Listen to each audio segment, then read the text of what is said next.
Coming up this morning on Daybreak, a fatal crash near Willow Springs takes the lives of 2 teenagers. And Governor Mike Parson signed legislation pushing back the first day of school beginning in 2020. Plus, a federal lawsuit aims to block Missouri's new abortion law. We'll bring you these stories and a lot more over the next 2 hours here on Daybreak.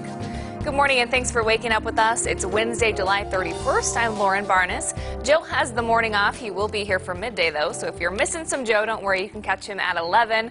I'm here with meteorologist Elisa Rafa, though, and you might have been up late because chances are you might have been watching the Bachelorette finale, or you were watching the Democratic debate, or you were switching back and forth between both, which I think was the case for a lot of people. Yeah, definitely tired this morning. I was watching the Bachelorette finale and stressful. I wonder which one was more dramatic, right? They always tease that the finale is oh so dramatic, but I'm sure the debate was probably just as dramatic as the finale. I think that was Chris Harrison's favorite word last night. He even chuckled whenever he used it. But there will be a second Democratic debate tonight, and we'll catch you up on the first night in just a little bit, but we need to check in with the weather first. Yeah, we're starting out with some more clouds than we did yesterday. We've got a couple of sprinkles, and the way the radar looks right now is probably how it will look through much of the day today. Okay. So we're looking at some of these clouds to start this morning. Springfield is dry, but we're seeing a couple of these light showers coming in from the north and clipping some of our extreme north and west counties. A few light showers around Nevada this morning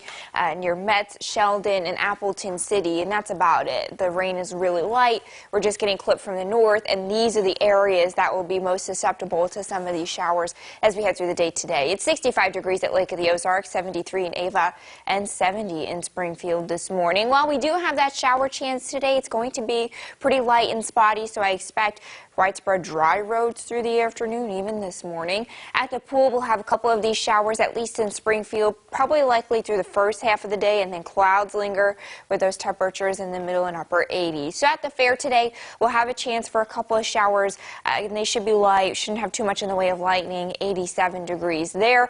We're tracking healthier storm chances with a flood threat as we head towards the weekend. Your forecast is up in 10 minutes.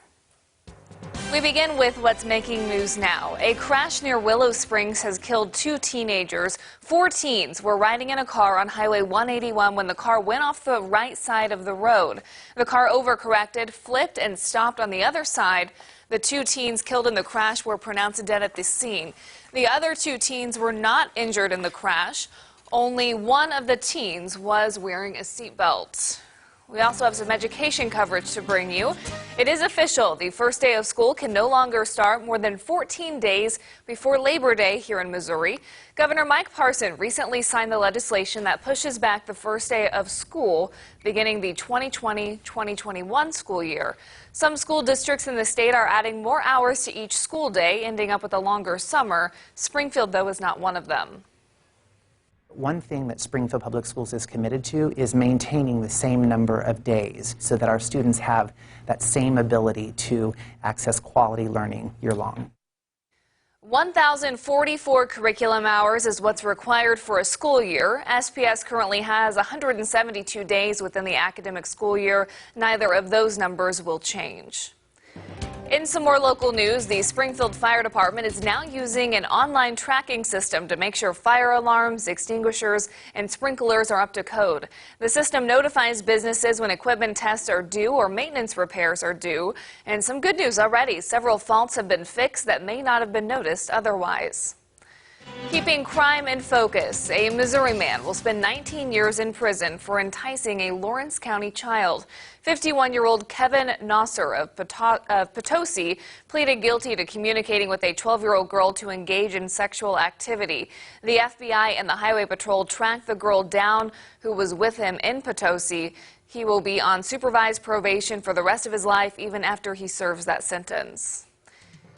It's also your right to know. An Oklahoma man is dead after a trip to the Buffalo National River in Arkansas. 54-year-old Troy Roderick fell off the tailgate of a pickup truck as he was riding back to a campsite after a day of swimming on the river. Roderick was taken to a Harrison hospital where he was pronounced dead. And in some medical coverage, it's been just over 1 month since the state began accepting medical marijuana patient applications. So far, the news leader reports more than 4,500 applications have been submitted.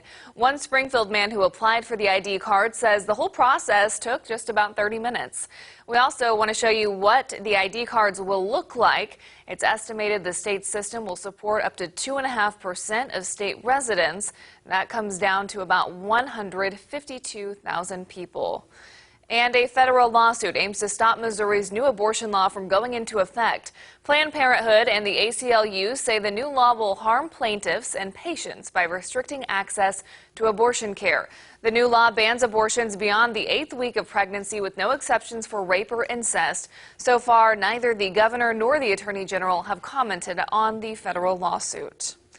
Still ahead for you this morning on Daybreak, Apple is coming out with a new credit card and where you can get your guac at no additional cost today. That's all coming up in your Money Watch. From Color 10 Ozarks First, Lauren Barnes, Joe Morano, and weather with meteorologist Elisa Raffa. This is Color 10 News Daybreak.